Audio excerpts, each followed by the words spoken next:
नसरापूर अत्याचारातील आरोपीला फाशीची शिक्षा व्हावी यासाठी चालवलेल्या स्वाक्षरी मोहिमेत हजारो पुणेकरांनी सह्या केल्या आहेत। पुण्यात दायरीमध्ये शोकसभा आहे। पीडितेला श्रद्धांजली अर्पण करण्यात आली। पुणेकरांनी या शोकसभेला मोठी गर्दी केली आहे। कोर्टात दररोज सुनावणी व्हावी, आरोपीला फाशीची शिक्षा व्हावी यासाठी ही स्वाक्षरी मोहीम आता चालवण्यात येते आहे।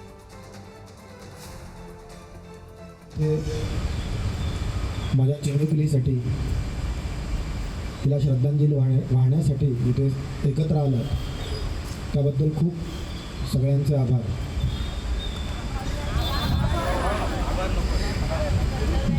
गुरुजी, आम्ही आमच्या मुलीसाठी आलो आहे। तुमच्या मुलीसोबत काय घडायचं होतं ते घडून झालं आहे। इथून पुढे आमच्या चिमुकल्यांसोबत की आपल्या लहान चिमुकल्यांवरती सर्वांनी खूप जातीने लक्ष ठेवा, कुणावरतीही विश्वास ठेवू नका। जी आज वेळ आमच्या दोघांवरती आली आहे ती आपल्या पुढे कुणावरती येऊ नये हीच परमेश्वराचरणी प्रार्थना आहे। आज आपलं पोलीस प्रशासन, आपलं जे सरकार आहे हे खूप चांगल्या पद्धतीने आम्हाला सहकार्य करते। अगदी दररोजच्या दररोज डेली अपडेट आम्हाला इथे येऊन प्रत्यक्ष पोलीस देत आहे की आज कुठपर्यंत काम झालं, पुढे काय करणार आहोत, याची सगळी माहिती आज पोलीस आम्हाला इथे येऊन प्रत्यक्ष देत आहेत आणि अपेक्षेपेक्षाही खूप जास्ती ते आम्हाला सहकार्य करत आहेत आणि उत्तमातलं उत्तम कार्य करत आहेत। फडणवीस साहेबसुद्धा अगदी दररोज जातीने लक्ष घालून दररोज फोन करून या केस संदर्भातली माहिती दररोज घेत आहेत।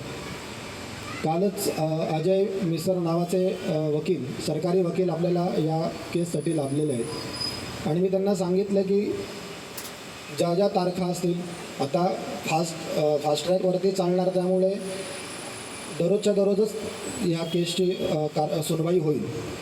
त्यामुळे त्यांना मी सांगितले प्रत्येक केसला मी हजर राहणार आहे आणि माझ्या चिमुकलीसाठी जो न्याय मिळतो आहे तो मला समक्ष डोळ्यांनी बघायचा आहे। त्यामुळे सगळे प्रशासन आपल्याला खूप चांगलं सहकार्य करत आहे, सगळे वरचे मोठे अधिकारी खूप चांगले सहकार्य करत आहेत। तुमच्यासारखी जी लोकं आहेत त्यांच्यामुळे आम्हाला आज खूप मनोधैर्य लाभलेलं आहे। आज DSKमध्ये प्रत्येक माणूस येतो आहे, भेटतो आहे, आमच्या दोघांचंही मनोधैर्य वाढवतं आहे। आम्हाला हेच हवं आहे, बाकी आम्ही सगळ्यांचं खूपच